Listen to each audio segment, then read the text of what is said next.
Right, guys, I'm in Sweden. It's midsummer tomorrow, hence the colours, because I will be making a headband. We are doing today Brad Pitt and Angelina Jolie.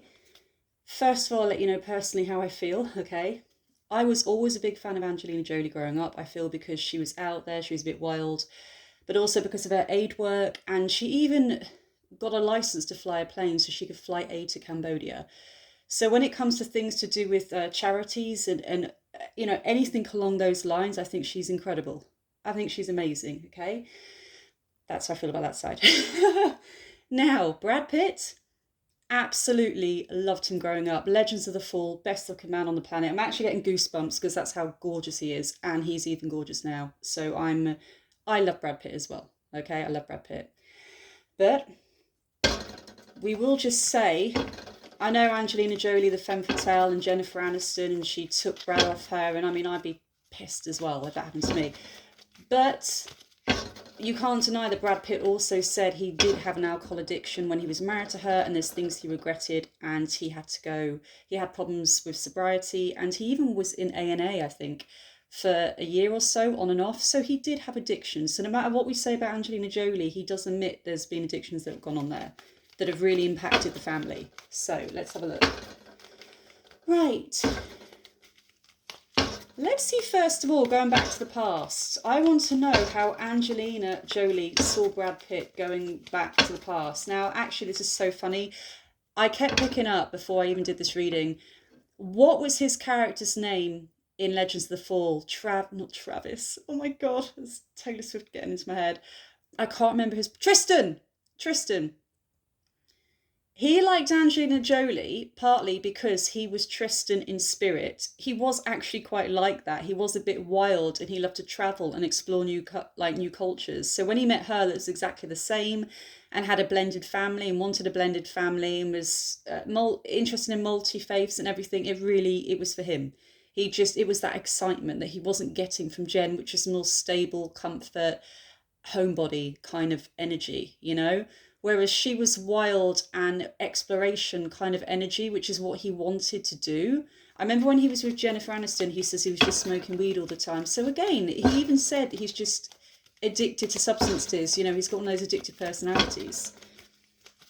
So I'm getting with Angelina Jolie, I'm hearing the Tristan character came alive. Now, hopefully the cards aren't going to come up how she feels right now about him, because it's not going to be positive. But how did she feel about him back then? Let's have a look. Yep. Like I thought, guys, it's coming up present energy for sure. Wow. She definitely felt like it was her soulmate. She felt she met someone that was equally like her. A silly sense of humour, I'm hearing as well. Very silly, playful sense of humour like her, which is the side you don't always see from her. Okay, especially when it comes, like I said, to being interested in multiple faiths. I know Brad Pitt did 7 years in Tibet. He was interested in multiple faiths, not choosing one, just exploration. It was literally like almost like a soulmate energy. Now, she even feels right now over this a sadness. There is a sadness and a grief and a bitterness. Now, I heard destroy the family. So I feel this is the problem now, that she's still carrying that energy. So the energy that's coming out is almost hate and anger, and you ruined our family. Look what you did to our kids. I feel a lot of it. I'm hearing, actually, I feel my heart here. So I say at least 80% of that is actually coming from her own pain over losing her soulmate. I never saw her like that, guys. I never saw her like that. I just thought she was angry.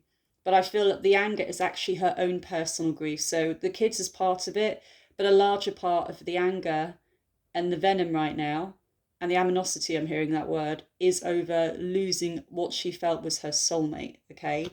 Now, because of that, we even have extremely low moods around this situation right now, feeling depressed. You haven't really heard of her with anyone else in a couple of years, by the way, since they've divorced. I mean, this divorce has gone on, what, for 7 years plus, I think? You haven't really seen her in public with anyone else, as in a boyfriend or a relationship, since then. She's still dwelling on what happened with Brad, as in their partnership together and their family. She's not, there's opportunities and people here that want more from her, but she's not having any of it. It's stuck. It's really funny because spirit give me weird images. I'm looking out the road right now and I'm seeing the tarmac, and it's literally like her walking through the tarmac, and it gradually sticks to her feet until she's stuck in one place.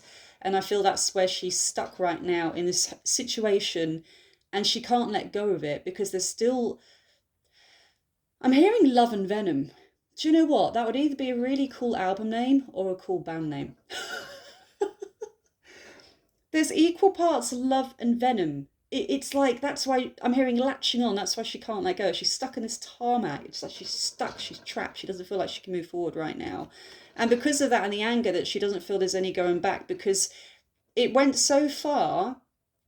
I'm hearing it broke the family unit with Brad and the alcohol issues. It went so far, it broke the family unit. And I do believe something did happen to the point where she couldn't return because she did want to protect her kids. And it's more about being in a safe environment for her children as well. Okay.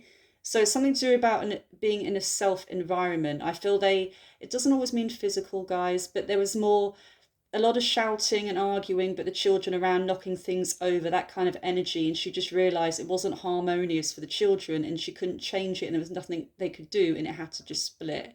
And this is her being extremely defensive over the situation now. So I would say a massive part was obviously protecting the kids, okay? Because, I mean, one of my exes was, he was in AA and he was an alcoholic, and there comes a point you just get so toxic, you need to back off if they're not going to get help, okay? I do feel he did wake up because of this, okay?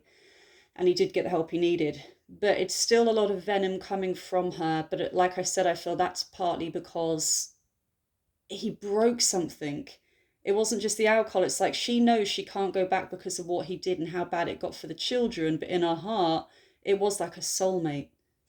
It was like a soulmate death, the death of a soulmate, and ending exactly like I just said. She didn't feel she could go back. Too much had happened for her to go back, and because of that, she's grieving because of it. And the longer time went on, and the less she knew they would reunite because of this, the angrier she got. So she just felt let down. I do believe she felt let down as well because they built this brood. I'm hearing this brood together, and she didn't expect it would just go the way it did. Okay, so that's how, so much for reading about the past, guys. So yeah, the past and present are coming up in this reading. Oh my God. This is bad. This is bad, bad, bad. I don't see it really ending anytime soon. I feel she wants a victory here. Even in the months ahead, again, we have heartache, sadness, heartache. Oh, this is her, by the way. Sadness, heartache over the situation.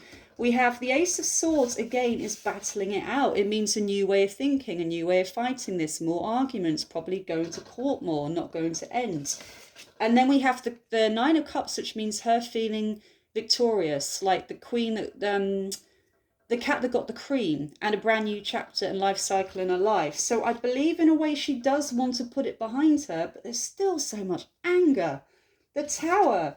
It's just even going forward with these cards, it's still a game. I'm hearing a game of chess.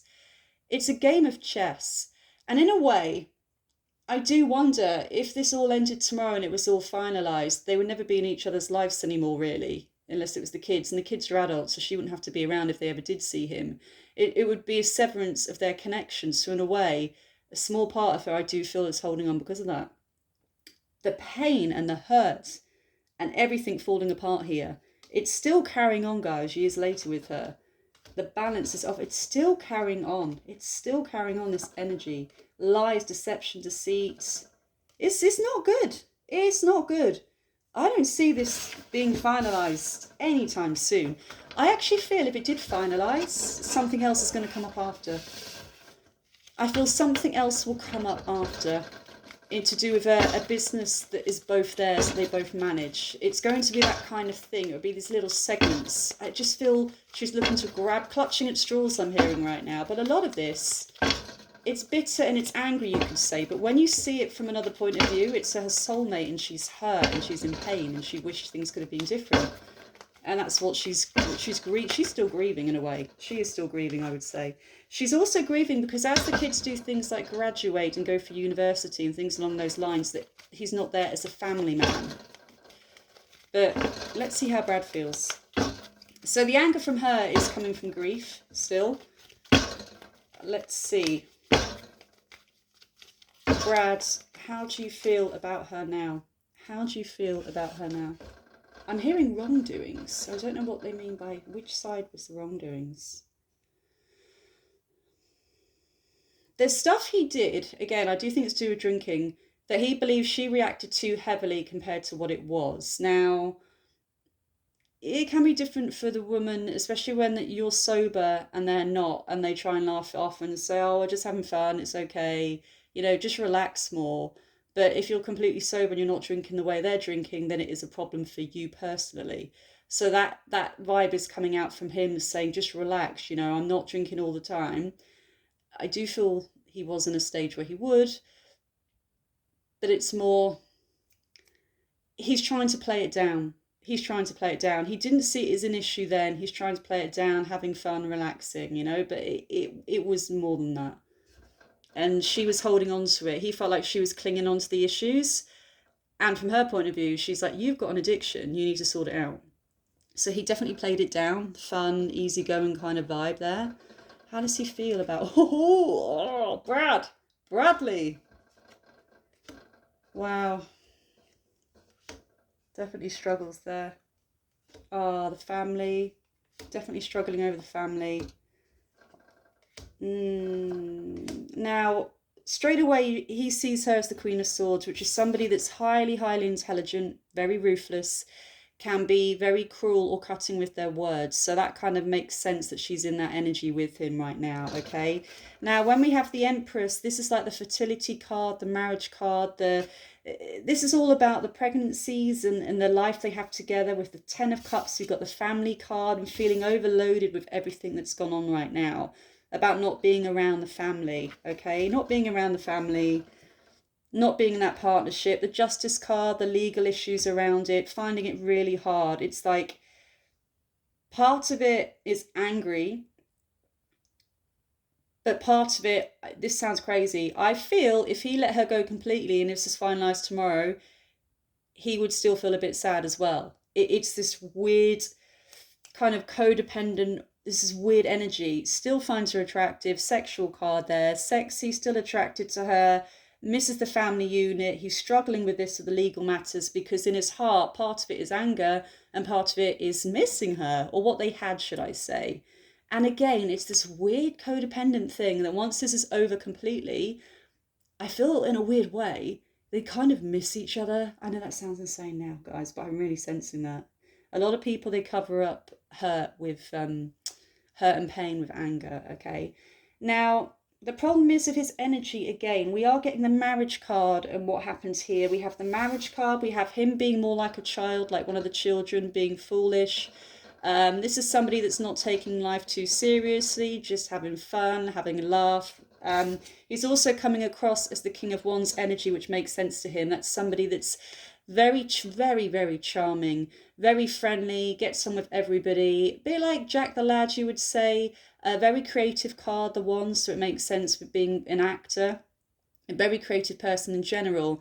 But because he's coming up as the younger, and obviously he's nearly 60, this is almost coming across as the Cavalier Playboy energy card. Now, I'm not saying he's a playboy who is cheating, but it's almost like he didn't grow up. It's almost like his energy around the marriage was Peter Pan and not really growing up and developing. And I felt like she was mothering him as well at times. And with this energy here of the Fool, the card, the High Priestess, her instincts saying, he can't act like this. We've got a big family now. It's just not really happening here. It's just not the energy. The energy, again, alcohol, addictions, the Tower, everything falling back down. He would try and come back in and woo her because he loves her. He did love her a lot, okay? Six of Pentacles is trying to, I'm hearing, sweeten her up. But this playful energy was still there. And this is what I do believe with Brad, with the alcohol, saying he was addicted to alcohol and everything that went on. This is what that energy was like. She didn't want to mother him as well. So ultimately, I still feel they are going to be fighting. I feel even if they settle this, there's going to be other things that come up. I feel in a weird way, it was like a soulmate connection for sure. But I also feel they can't completely let go of each other, even if they move on. Now, last couple of cards, because we're already on coming up to 15 minutes. Last couple of cards. What's their connection going to be like in the future?